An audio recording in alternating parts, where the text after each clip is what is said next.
అందరికీ నమస్కారం. ముఖ్యంగా ఈ సమావేశం ఏర్పాటు చేసిన మా గురువర్యులు తెలుగునాడు కల్లికట్ కార్మిక సంఘం అధ్యక్షులు రేఖా సుధాకర్ గౌడ్ గారికి, మన గౌడ్ సంఘం చైర్మన్, గౌడ్ కార్పొరేషన్ రాష్ట్ర గౌడ్ కార్పొరేషన్ చైర్మన్, కృష్ణా జిల్లా అధ్యక్షులైనటువంటి పేరంకి వెంకట గురుమూర్తి గారికి, అలాగే మన మాజీ చైర్మన్ గారు తాత జయప్రకాష్ నారాయణ గారికి, కళ్యాణి గారికి, మరొక చైర్మన్ అబద్దయ్య గారికి, అలాగే చిత్తూరు మిత్రులు అన్న నాగరాజన్న గారికి, అలాగే కృష్ణమూర్తి గారికి, ఇంకా వేదిక పెద్దలందరికీ ధన్యవాదాలు తెలుపుతూ 2014 నుంచి 19 వరకు మన ఆంధ్రప్రదేశ్లో ఎంత అభివృద్ధి జరిగిందో, 19 నుంచి 24 వరకు ఏం జరిగిందో అన్నీ కూడా మీ అందరికీ తెలిసినవి. కానీ 2019 నుంచి 24 వరకు మన గౌడ కమ్యూనిటీయే బాగా దెబ్బతింది.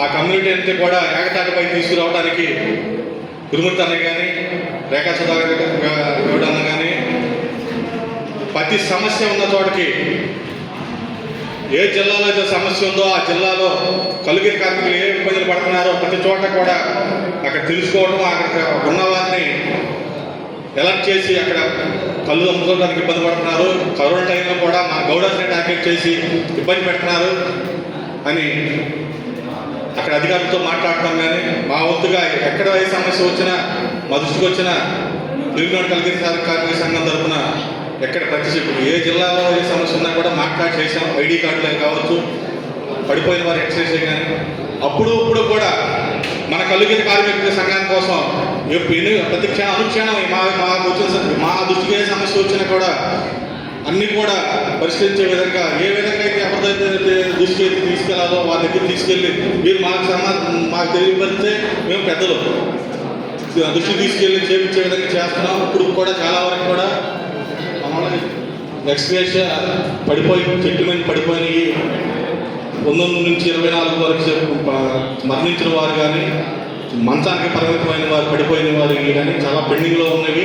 వాటన్నిటి మీద కూడా ఎక్సైజ్ కమిషనర్ గారిని, అలాగే మంత్రివర్యులు ఎక్సైజ్ మినిస్టర్ గారిని, చైర్మన్ గారి ద్వారా ఎన్నోసార్లు వెళ్ళి కలిసి మాట్లాడి సంబంధిత మంత్రులతో కూడా మాట్లాడి వాటి మీద నేరా పరిశ్రమ గురించి, మన రాష్ట్రానికి, మన గౌడ సంఘానికి, మన గౌడాస్కి కావాల్సిన లబ్ధి ఏ రకంగా చేయాలి, మన పిల్లల భవిష్యత్తులో బాగుండాలంటే మన తరతరాలుగా వస్తున్న వృత్తి అంతరించిపోతుంది.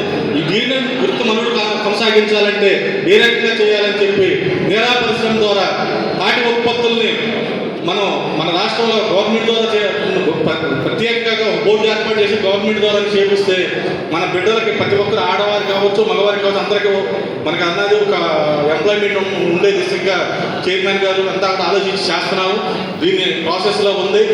ఈ విషయంలో కూడా ఎక్కడికి పందిరిమామిడి రంపచోడవరం దగ్గర పందిరిమామిడి హార్టికల్చర్ యూనివర్సిటీ ఉంది, అక్కడ కూడా వెళ్ళి మేము విజిట్ చేసి వచ్చాము 2 సార్లు. మళ్ళా మా కార్పొరేషన్ ద్వారా, గౌడ్ కార్పొరేషన్ ద్వారా చైర్మన్ గారు అధ్యక్షతన మంత్రుల వర్గంతో పర్యటన ఉంది. మన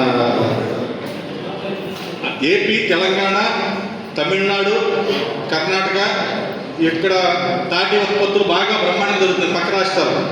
దాని మీద అధ్యయనం కోసం వెళ్ళి అంతకుముందు కూడా మన తాతా జయప్రకాష్ గారి నేతృత్వంలో ఇతర దేశాలకు కూడా వెళ్ళి చూసొచ్చారు. రీసెర్చ్ సెంటర్లో ఎలా చెట్లు ఎలా పెంచుతున్నారు, ఏంటి అక్కడ ఉత్పత్తులు ఏంటని చేరొచ్చారు. కానీ గతంలో నుంచి కూడా ప్రయత్నం చేస్తున్నాం, కానీ అంతవరకు కూడా పేపర్ స్థాయిలో ఆగిపోయి ఇంప్లిమెంట్ అవ్వలేదు. ఖచ్చితంగా ఈ 1.5 yearలో దాన్ని కొంత కొరికి తీసుకురాగలుగుతున్నాం. రాబోయే రోజుల్లో త్వరలోనే మంచి వార్త వింటామని ఆశిస్తూ ఉన్నాం. అలాగే మన కల్లుగిరి కార్మికులకి అన్నగారు మంత్రి గారితో కూడా సోదరులు ప్రమాదకరమైన వృత్తిలో ఉన్నారు. వారికి ప్రత్యేకంగా ఇన్సూరెన్స్ పథకాన్ని తీసుకొచ్చి దాన్ని మన గౌడ కుటుంబాలకి ఒక అండగా ఉండాలి, వాళ్ళ రక్షణగా ఉండాలన్న ఉద్దేశంతో అన్నగారు విశ్వవ్యక్తం చేస్తున్నారు. దాని మీద ఆల్రెడీ అది కూడా చేస్తామని చెప్పి మాట ఇచ్చారు మంత్రివర్యులు. మేము వెళ్ళి కలిసినప్పుడు ప్రతినిత్యం కూడా అన్నగారు మన కమ్యూనిటీకి ఏం చేయాలి, దీనికి చైర్మన్గా ఉన్నాం, దీన్ని ఎలా ముందుకు తీసుకెళ్లాలన్న ఉద్దేశంతో గవర్నమెంట్లో ఉన్న వెసులుబాటు ప్రకారం చేయడానికి ప్రయత్నం తెలియజేస్తున్నాను. ఇదంతా కూడా మనం ఇప్పుడు చేస్తున్న అభివృద్ధి. గతంలో 2019 నుంచి 24 వరకు ఒక అరాచక పాలనలో వీరోచితంగా పోరాడి ఈ రోజున మనమంతా ఇట్లా ఉన్నామంటే అంత ఆ పోరాట ఫలమే.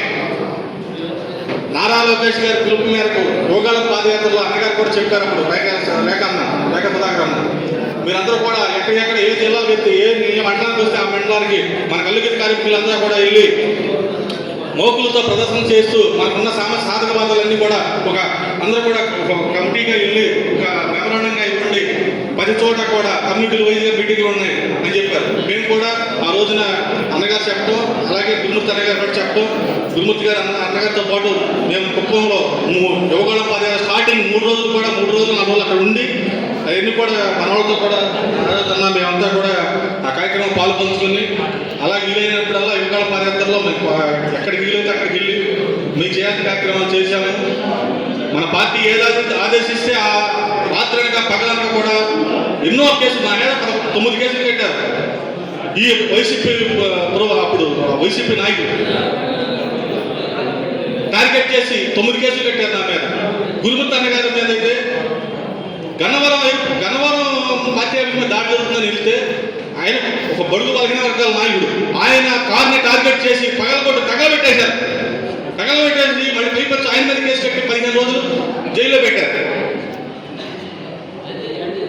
గత ప్రభుత్వంలో మన గౌడాసినే టార్గెట్ చేసి ఎంతో విచ్ఛిన్నం చేశారు. కానీ అవన్నీ జయించుకుని ఈ రోజున మనకి ఇక్కడ మన 165 సీట్లతో తెలుగుదేశం పార్టీ ఎన్డీఏ కూటమి గెలవంత పరిణామం. ఈ మంగళగిరి నియోజకవర్గంలో భారీ మెజార్టీతో మీరంతా మన యువనేతను గెలిపించడం అసలు ఇంకా చరిత్ర తిరగరాశారు. మీరంతా కూడాను మీ అందరికీ కూడా ధన్యవాదాలు తెలియజేస్తున్నాను.